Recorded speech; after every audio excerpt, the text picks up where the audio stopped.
Ako si Lynn. Ako ay high school student. Ang aking pamilya ay may kaya sa buhay. Ako ay nag-iisang anak ni Ginang at Ginoong Marquez. Madalang lang kami magsama-sama dahil wala silang panahon sa akin. Dahil na rin sa kanilang trabaho. Ang aking tatay ay palaging wala sa bahay. Palagi siyang umiinom at nagbababae pa siya.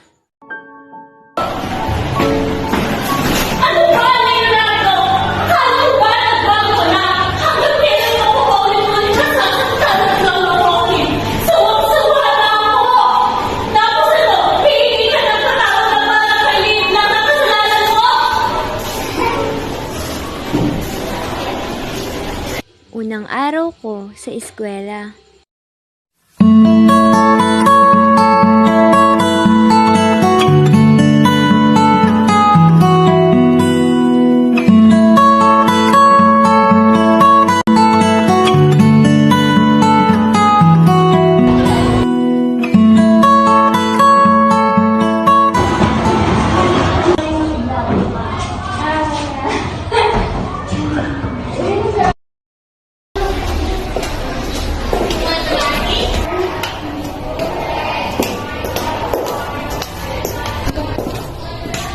Magandang umaga sa inyong lahat. Ako si Gina Castro.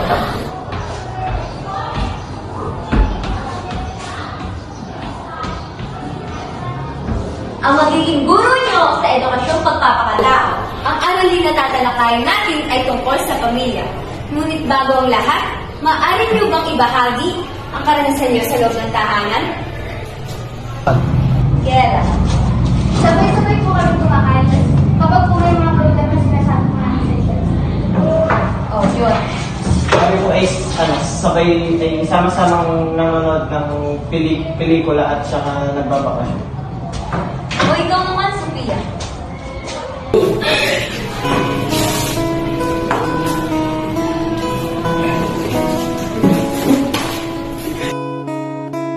Sana ganun din ako kasaya katulad nila. Nagkaroon agad ako ng kaibigan. Tara din, sabay ka na kumain tayo. Ah, sige, saan ba?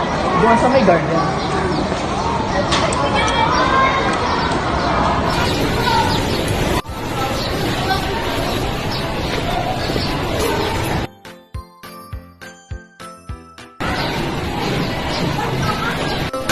Ikaw, alam mo ba?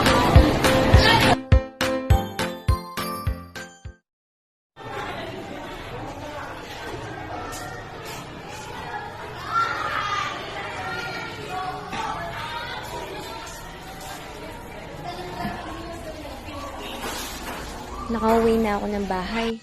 Ganun pa rin, tahimik pa rin dito.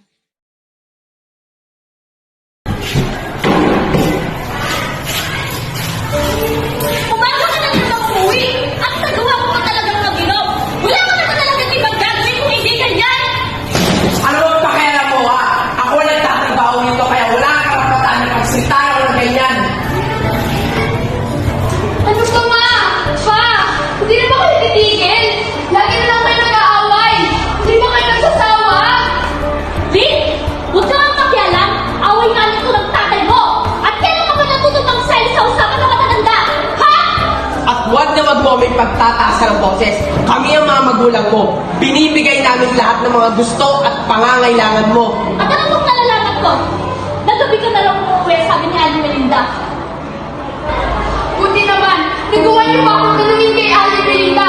Kasi ang akala ko, nakalimutan niyo na ako. Saka, sa tingin niyo ba, sapat na iyon? May kaya man tayo sa buhay, ngunit kahit kailan, hindi ako naging masaya. Kasi wala na kayong oras para sa akin. Hindi kahit katindi na oras man lang, wala. Hindi naman mahalaga para sa akin yung mga material na bagay. Kasi, ang kailangan ko ay kayo. Ha?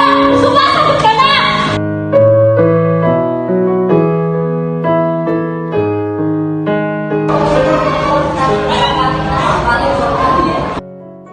Pagkatapos ng nangyari, umiyak ng umiyak si Mrs. Marquez at napagtanto nila ang pagkukulang nila sa kanilang anak.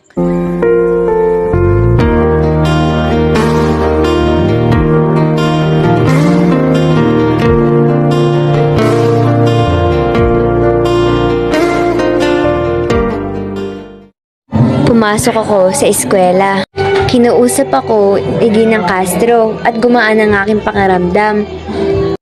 Sa huli, nagkapatawaran at naging masaya kami. And in the end, can you tell me if it was worth the try? So I can decide. Leaves will soon go from the banners of trees, and all will be alright in time. From waves overcome come the calmest of seas, and all will be alright. At yun na nagtatapos ang aking kwento. Dapat, kahit busy man tayo sa lahat ng ginagawa natin, ay matuto pa rin natin kamustahin ang ating mga anak o mga mahal sa buhay. Para maramdaman nila na mahalaga at mahal natin sila. Kaya, pahalagaan at mahalin natin ang ating pamilya.